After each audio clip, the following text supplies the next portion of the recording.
अब हम करेंगे क्वेश्चन नंबर 19। क्वेश्चन नंबर 19 एक असर्जन रीजन बेस्ड क्वेश्चन है।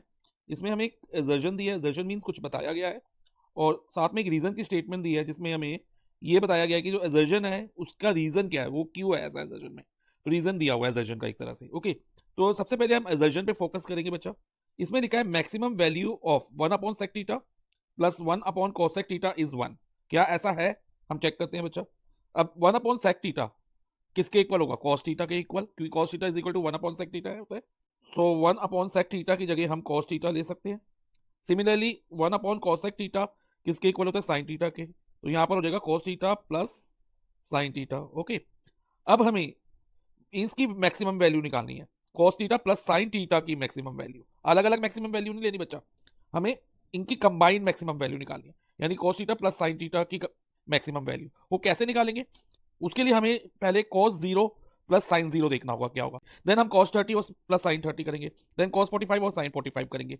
तो इस तरह से हमें मैक्सिमम वैल्यू मिल जाएगी of cos theta plus sine theta. अब देखो बच्चा, 0 डिग्री पे cos थीटा हमारा 1 है, तो 1 cos 0 1 होता है और साइन 0 0 होता है, तो 1 प्लस 0 1। अब एक बार cos 30 प्लस साइन 30 देखते हैं बच्चा। cos 30 है √3/2। देखो बच्चा √3/2 प्लस 1/2।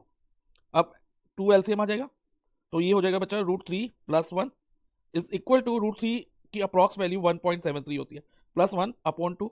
तो ये हो जाएगा 2.73/2। और अगर इसको हम 2.73 को 2 से डिवाइड करते हैं ना, तो हमें अप्रॉक्स 1.36 मिलेगा। तो क्या ये मैक्सिमम वैल्यू है? अभी हम नहीं कह सकते। अभी तो ये एक वैल्यू 1 आई है cos theta plus sine theta की, एक वैल्यू 1.36 आई है। अब हम cos 45 प्लस साइन 45 फाइंड करते हैं और देखते हैं क्या होता है। देखो cos 45 बच्चा 1/√2 होता है। ओके, और साइन 45 भी 1/√2 होता है। अब अगर हम बच्चा √2 को कॉमन डिनोमिनेटर में ले लें, तो ये 1 प्लस 1 न्यूमिनेटर में हो जाएगा, तो 2/√2। और 2/√2 को रेशनलाइज करें, यानी कि डिनोमिनेटर और न्यूमिनेटर में √2 से मल्टीप्लाई करें, तो यहाँ पर देगा 2√2 अपॉन में √2 मल्टीप्लाई √2 2 होता है, तो ये 2 और 2 कट जाएगा, √2 हो जाएगा। और √2 किसके इक्वल होता है बच्चा? अप्रॉक्सीमेटली √2 जो होता है ना, अप्रॉक्सीमेटली 1.41 के इक्वल होता है। तो 1.41 आ गई, यानी कि cos 45 प्लस साइन 45।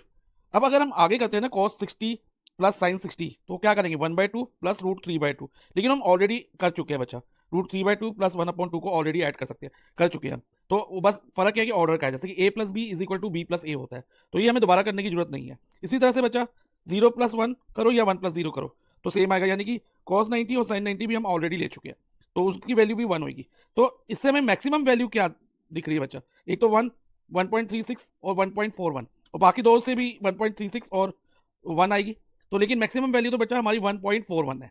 तो ये याद रखो, maximum value of cos theta plus sine theta हमेशा √2 होती है। तो मैक्सिमम वैल्यू 1.41 होनी चाहिए।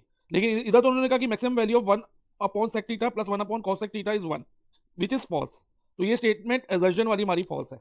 अब हम रीजन पे आते हैं। रीजन में लिखा है maximum value of both sine theta and cos theta is 1। यानी कि अगर हम अलग अलग देखें साइन थीटा और cos थीटा की वैल्यू, क्या दोनों की मैक्सिमम वैल्यू 1 होगी? वो तो यस है बच्चा। देखो ये जो साइन थीटा की जो वैल्यू दी है ना बच्चा, ये इंक्रीजिंग ऑर्डर में दी हुई है, ऊपर से नीचे की तरफ। देखो पॉइंटर पे ध्यान देना, तो ये बढ़ती जा रही है, 0 देन 1/2 1/√2 और ग्रेटर है, √3/√2 1/√2 से ग्रेटर, और फाइनली 1 सबसे बड़ा है। तो maximum value of sine theta तो 1 है, और इसी तरह से बच्चा maximum value of cos theta भी 1 है। तो अभी रीजन हमारा ट्रू है, लेकिन असर्जन क्या है बच्चा? फॉल्स। तो हमारा आंसर रहेगा option D, assertion is false but reason is true. Please like and share the video and subscribe the channel.